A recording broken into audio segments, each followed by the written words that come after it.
Once upon a time, flight journey ante luxury. Few people's dream, few people only can afford. But today, flying is no longer luxury. It's necessity. Student exam కి, patient ఎమర్జెన్సీకి, family reunion కి, business survival కి ఇలా మన ప్రతి అవసరాన్ని తీర్చే నెసెసిటీగా మారింది. బట్ రీసెంట్ టైమ్స్ లో flying turn into fear. Cancelled flights, endless delays, confusion, helpless passengers తో చాలా ఇబ్బందిగా మారింది. Due to operational reasons the flight stands cancelled. Announcements తో ఒక ఫ్లైట్ కాదు, ఒక డే కాదు, ఇది ఇండిగో ఎయిర్లైన్స్ కి final chapter. Planes grounded, pilots confused, families ఎటు వెళ్ళలేని సిచ్యువేషన్స్ లో ఆగిపోయారు. ఇండియన్ ఏవియేషన్ స్కైలో ఒక సడన్ సైలెన్స్. ఢిల్లీ కారిడార్స్ లో డిస్కషన్ స్టార్ట్ అయింది. Ministers, aviation experts, airport authorities. Flights demand record లెవెల్లో ఉన్నాయి. Small cities people want to fly.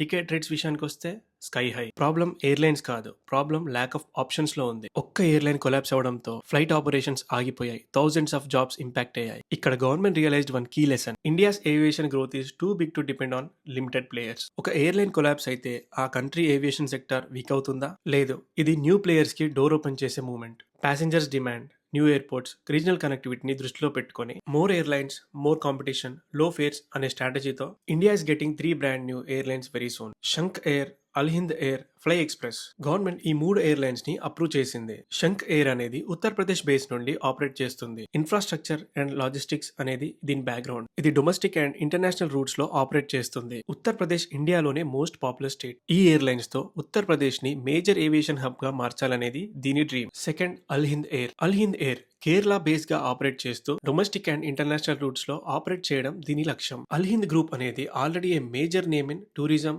Travel and logistics. దీని కీ మార్కెట్స్ వచ్చేసి Gulf countries, high NRI passenger traffic. Kerala has massive Gulf connected population but limited dedicated airlines. ఇప్పుడు Alhind airlines ఈ gap ని fill చేస్తుంది. Third, Fly Express. దీని base Telangana ఇంకా South India focus గా operate చేస్తుంది. Low cost regional connectivity airline. Tier 2, tier 3 cities. ఎక్కువ regional focus తో Fly Express aims to connect real Bharat with real aviation. India is already third largest domestic aviation market, expected to become top global aviation hub by 2030. With new airports, new aircrafts, new airlines, India's skies are entering a golden decade. Shank Air, Alhind Air, Fly Express. These are not just airlines. They are symbols of India's aviation expansion from regional to international, from tier 3 towns to global destinations. India is preparing for next level takeoff. ఇప్పుడు India's aviation హిస్టరీని చూద్దాం.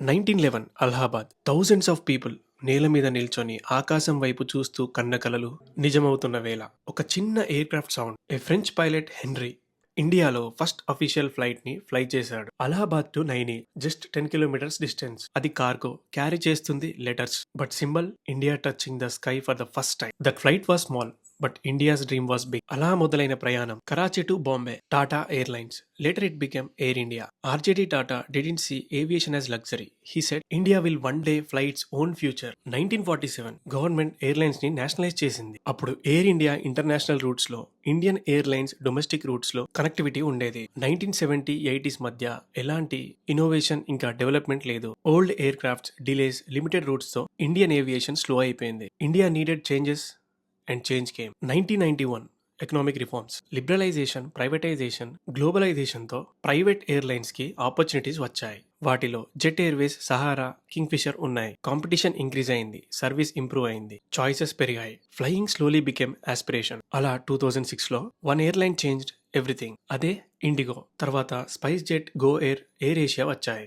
Flying became affordable, reliable, mass transport. Students, small traders, middle class families కి afford చేసే prices లో అందుబాటులోకి వచ్చాయి. But తర్వాత aviation risky అని కూడా ప్రూవ్ అయింది. ఈ ఫెయిల్యూర్స్ వల్ల Kingfisher collapse, Jet Airways shut down, Go First grounded, high fuel cost, lease pressure, management failures. But India didn't stop flying. Each failure taught lessons. Today, India is third largest domestic aviation market, ordering hundreds of aircrafts, building new airports. Udan scheme tho let the common man fly. New airlines rising. Shank Air, Alhind Air, Fly Express. Government vision చాలా clear గా ఉంది. Aviation is infrastructure, not luxury. 1911 లో letters fly అయ్యాయి. ఈరోజు dreams fly అవుతున్నాయి. From JRD Tata's cockpit to millions of passengers every day. India's aviation history says one thing, we earned it step by step, flight by flight. ఇప్పుడు ఒక current topic చూద్దాం. Mumbai, India's financial capital. వేలాది flights, రోజుకు కొన్ని లక్షల మంది ప్రయాణిస్తారు. ఎక్కువ రద్దీని తగ్గించడానికి ముంబైలో సెకండ్ ఎయిర్పోర్ట్ ని ఇనాగ్రేట్ చేశారు. అదే నావీ ముంబై ఇంటర్నేషనల్ ఎయిర్పోర్ట్. ఇది ముంబైస్ ఏవియేషన్ ఫ్యూచర్. ఇది ముంబై నుండి 35 కిలోమీటర్స్లో ఉంది. Navi Mumbai international airport 20 million passengers in phase 1 and up to 90 million in future ప్యాసింజర్స్ని అకామిడేట్ చేయగలదు. ఈ ఎయిర్పోర్ట్తో ఎక్కువ flights, better connectivity, faster travel Mumbai నుంచి లభిస్తుంది. ఈ ఎయిర్పోర్ట్ 8 అక్టోబర్ 2025న prime minister Narendra Modi garu inaugurate చేశారు. దీని కమర్షియల్ ఫ్లైట్ ఆపరేషన్స్ 25 డిసెంబర్ 2025 నుండి ప్రారంభమయ్యాయి. నావీ ముంబై ఇంటర్నేషనల్ ఎయిర్పోర్ట్ను పీఎం మోదీ గారు దేశానికి అంకితం చేశారు. ఈ జర్నీ మీకు ఇన్స్పైరింగ్గా అనిపించిందా? అయితే షేర్ చేయండి. Because India's aviation is not just a history, it's still taking of. ఈ వీడియో కనుక మీకు నచ్చితే లైక్ చేయండి. ఇలాంటి మరిన్ని వీడియోస్ కోసం సబ్స్క్రైబ్ చేసుకోండి. మళ్ళీ కలుద్దాం.